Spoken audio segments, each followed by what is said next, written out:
नमस्कार, मैं हूं आंचल और आप देख रहे हैं डीवी लाइव की स्पेशल रिपोर्ट। इंडिया गठबंधन मजबूती के साथ आगे बढ़ रहा है। इंडिया गठबंधन ने लोकसभा चुनाव में बीजेपी को पटखनी देने के लिए रणनीति तैयार कर ली है। अब ऐसे में दूसरी तरफ बीजेपी को तमाम बड़े झटके लग रहे हैं। लोकसभा चुनाव से पहले सुप्रीम कोर्ट के कई ऐसे फैसले आए हैं जिसने बीजेपी की नींद उड़ा दी है, तो दूसरी तरफ इंडिया गठबंधन जो रणनीति बना रहा है और जिस तरीके से सीट शेयरिंग का फॉर्मूला सामने आ रहा है, उससे बीजेपी बैकफुट पर नजर आ रही है। दरअसल उत्तर प्रदेश में बात बनने के बाद अब खबर यह आ रही है कि पश्चिम बंगाल में भी ममता बनर्जी, राहुल गांधी, लालू यादव और अखिलेश यादव के बीच में बातचीत हो गई है। सीट शेयरिंग का फॉर्मूला तय हो गया है और कभी भी इसकी आधिकारिक घोषणा की जा सकती है। अब क्या कुछ है और किस तरीके की बातें जो हैं वो उस पर सहमति बनी है, कितनी सीटें किस पार्टी को मिल रही है, कौन कौन सी सीट है जिस पर कांग्रेस ने दावा ठोका है, इसके साथ ही पश्चिम बंगाल के साथ साथ टीएमसी ने और किन राज्यों में सीटों पर दावा ठोका है, कितनी सीट वो मांग कर रही है, इस पर विस्तार से आगे चर्चा करेंगे। और इसके साथ ही आपको यह भी बताएंगे कि एक बड़ी खबर जो है वो उत्तर प्रदेश से आ रही है। एक बड़ा खुलासा जो है वो हुआ है उत्तर प्रदेश में। बीजेपी को तगड़ा झटका वहां पर भी लगता हुआ नजर आ रहा है। एनडीए गठबंधन से एक दल जो है वो कभी भी बाहर हो सकता है। अब क्या कुछ खबर है उसकी लास्ट में चर्चा करेंगे, लेकिन उससे पहले बात कर लेते हैं पश्चिम बंगाल की। पश्चिम बंगाल की अगर हम बात करें तो ममता बनर्जी से फोन पर बातचीत हुई है, लालू की और इसके साथ ही अखिलेश की और राहुल गांधी की। चारों ने बातचीत की और उसके बाद सीट शेयरिंग का फॉर्मूला तय हो गया। ये बातचीत महाराष्ट्र में भी हुई है। महाराष्ट्र में क्या कुछ आया है वो आगे आपको बताएंगे, लेकिन जो बातचीत पश्चिम बंगाल में ममता बनर्जी से हुई है उस पर निकलकर सामने यह आया है कि 5 से 7 सीटें कांग्रेस को मिल रही हैं। हालांकि इससे पहले ममता बनर्जी ने यह कहा था कि हम सिर्फ और सिर्फ 2 ही सीट कांग्रेस को दे सकते हैं और 42 सीटों में से कांग्रेस को सिर्फ 2 सीटें ममता बनर्जी दे रही थी। लेकिन अब जब बातचीत हुई और जिस तरीके से कांग्रेस ने लगातार दबाव बनाया, उसके बाद अब 5 से 7 सीटें कांग्रेस के खाते में आ रही हैं। इसके साथ ही 3 सीटें जो हैं वो कांग्रेस के खाते में आ चुकी हैं और सूत्रों के हवाले से यह खबर है कि 3 सीटें और इसमें बहरामपुर और रायगंज, दार्जिलिंग 3 सीट जो है इस पर कांग्रेस ने दावा ठोक दिया है और टीएमसी इस पर मान भी गई है। इसके बाद अभी भी दोनों पार्टियों के बीच में जंगीपुर, मुर्शिदाबाद और पुरुलिया पर ये 3 सीट जो है उस पर चर्चा चल रही है। तो 5 से 7 सीटें कांग्रेस के खाते में जा सकती है। सीटों के जो नाम है वो हमने आपको बता दिए। इसके साथ साथ मेघालय में 1 सीट की मांग टीएमसी ने की है और इसके साथ साथ असम में भी 1 सीट टीएमसी ने मांगी है। तो असम में 14 लोकसभा की सीटें हैं जिसमें से 1 टीएमसी ने मांगी है और 1 सीट आम आदमी पार्टी को कांग्रेस ने दी है। तो इसके साथ साथ मेघालय में 2 लोकसभा की सीट है, तो एक पर कांग्रेस लड़ेगी और दूसरी पर टीएमसी लड़ेगी अगर कांग्रेस इस पर मान जाती है, जो कि टीएमसी की तरफ से मांग की गई है।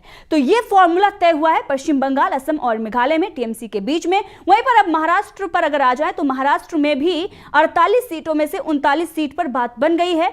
फोन गया था राहुल का और उन्होंने शरद पवार और उद्धव ठाकरे से बातचीत की, जिसके बाद तय हो गया कि किसे कितनी सीटें मिलेंगी और इसकी भी आधिकारिक घोषणा कभी भी की जा सकती है। तो महाराष्ट्र में भी बात बन गई है, पश्चिम बंगाल में भी बात बन गई है। आम आदमी पार्टी और कांग्रेस के बीच में भी गुजरात, हरियाणा और इसके साथ ही दिल्ली को लेकर बात बन चुकी है। गोवा में भी बताया जा रहा है कि 1 सीट पर कांग्रेस और 1 पर आम आदमी पार्टी चुनाव लड़ने जा रही है। तो तमाम राज्यों को लेकर जो ये दिखाने की कोशिश की जा रही थी कि बात नहीं बन रही है, तो वहां पर अब सब जो सच है वो सामने आ गया है कि इंडिया गठबंधन में किसी भी तरीके से भेदभाव, जो मतभेद की खबर आ रही थी वो मतभेद नहीं है और सभी पार्टियों को उचित सम्मान मिल रहा है। सभी पार्टियां अपनी बात रख रही हैं और उन्हें उचित सीटें भी मिल रही हैं। बिहार में किसी भी तरीके से कोई लड़ाई जो है वो है ही नहीं। तेजस्वी यादव फुल सपोर्ट में है राहुल गांधी के और वहां पर भी जो फॉर्मूला है वो तय हो चुका है, कभी भी उसकी भी आधिकारिक घोषणा की जा सकती है। उत्तर प्रदेश में इसकी घोषणा हो चुकी है, 17 सीटें कांग्रेस के खाते में आई हैं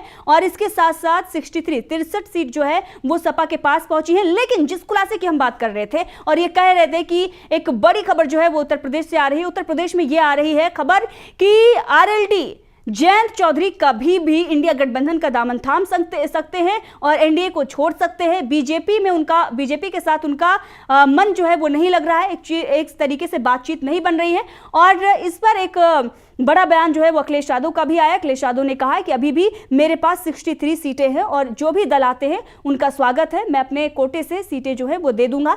तो इस तरीके से उत्तर प्रदेश में भी गठबंधन की जो बात है वो पूरी तरीके से तय हो चुकी है, आधिकारिक घोषणा भी हो गई है और जो बाकी दल आ रहे हैं अब उनके लिए भी सपा अपने कोटे से सीटों को तैयार रख रही है। इसके साथ ही बताया यह भी जा रहा है कि मायावती भी चुनाव के ऐलान होते होते इंडिया गठबंधन का दामन थाम सकती हैं और इसी बीच खबर यह भी है कि राजा भैया, जिनका जनाधार प्रतापगढ़ के आसपास के क्षेत्र में प्रतापगढ़ में है, उनके साथ भी अखिलेश यादव संपर्क में हैं और वो भी इंडिया गठबंधन में शामिल हो सकते हैं। इसको लेकर अखिलेश यादव ने बयान भी दिया कि अगर राजा भैया हमारे साथ आते हैं तो उनका स्वागत है। तो एक तरफ कांग्रेस जो है बाकी इधर पार्टियों को अपने साथ ला रही है, तो उधर अखिलेश यादव भी उत्तर प्रदेश में बड़ा खेल कर रहे हैं और बीजेपी को बड़ा झटका दे रहे हैं। वहीं ओपी राजभर से लेकर तमाम जो एनडीए गठबंधन में दल शामिल हैं वो नाराज बताए जा रहे हैं। बताया जा रहा है कि बीजेपी उनकी मांगों को नहीं मान रही है, जिसके चलते अब वो एनडीए से बाहर हो सकते हैं।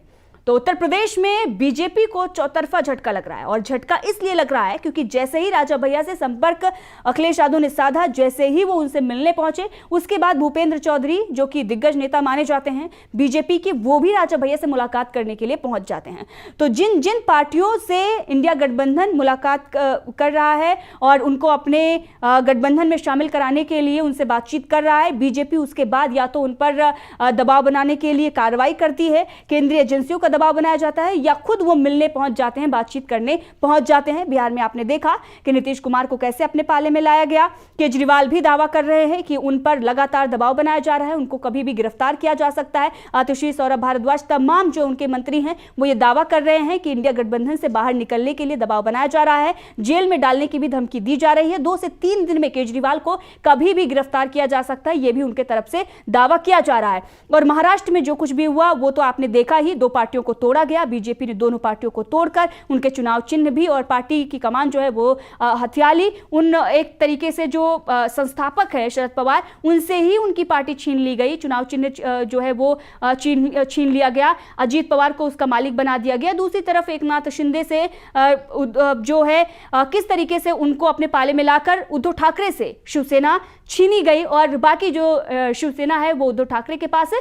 लेकिन जो स्थिति अभी महाराष्ट्र में बनी हुई है वो फेवर इंडिया गठबंधन के फेवर में है, उनके ही पक्ष में है, क्योंकि भले ही पार्टियों को तोड़ दिया गया है लेकिन बीजेपी अपने मंसूबे में कामयाब नहीं हुई है। अभी भी जमीनी हकीकत जो है वो कांग्रेस प्लस के पक्ष में है और इसीलिए कांग्रेस के नेताओं को भी तोड़ने की कोशिश में बीजेपी जुटी हुई है। कुछ नेताओं को बीजेपी ने तोड़ा भी है। तो ये स्थिति इंडिया गठबंधन की और एनडीए की बन रही है। और साथ ही एनडीए की अगर हम बात करें तो उसमें से चाहे वो जयंत चौधरी हो जो अब जाने की खबर आ रही है, ओपी राजभर भी वहां पर अच्छा महसूस नहीं कर रहे हैं। उनके विधायक तो साफ कह रहे हैं कि राज्यसभा के चुनाव में भी हम समर्थन नहीं करेंगे। और नीतीश कुमार भी आप देख रहे हैं कि किस तरीके से उनके विधायक भी बीमा भारती और गोपाल मंडल आरजेडी की तारीफ कर रहे हैं और इसके साथ ही मन बना चुके हैं कि वो भी पलटी मारेंगे। तो दुष्यंत चौटाला की जो पार्टी है हरियाणा में जेजेपी, उसकी भी खबर ये आ रही है कि वो भी बीजेपी के साथ चुनाव नहीं लड़ना चाहती है। और एआईएडीएमके ने तो साफ कर दिया था कि उसने बीजेपी के लिए अपने दरवाजे बंद कर दिए। अकाली दल पर भी बात, बीजेपी के साथ अकाली दल की भी बात नहीं बन पा रही है। तो ये स्थिति बनी हुई है। इंडिया गठबंधन लगातार जिस तरीके से हम ये बता रहे हैं कि वो मजबूत हो रहा है, सीट शेयरिंग को लेकर फॉर्मूला तय हो गया है। कभी भी राज्यों के जो नेता हैं और दलों के प्रमुख हैं वो इसकी घोषणा कर सकते हैं। तो दूसरी तरफ एनडीए जो है वो बिखर चुका है। तो देखते रहिए डीबी लाइव। मैं आंचल आपसे चाहूंगी इजाजत।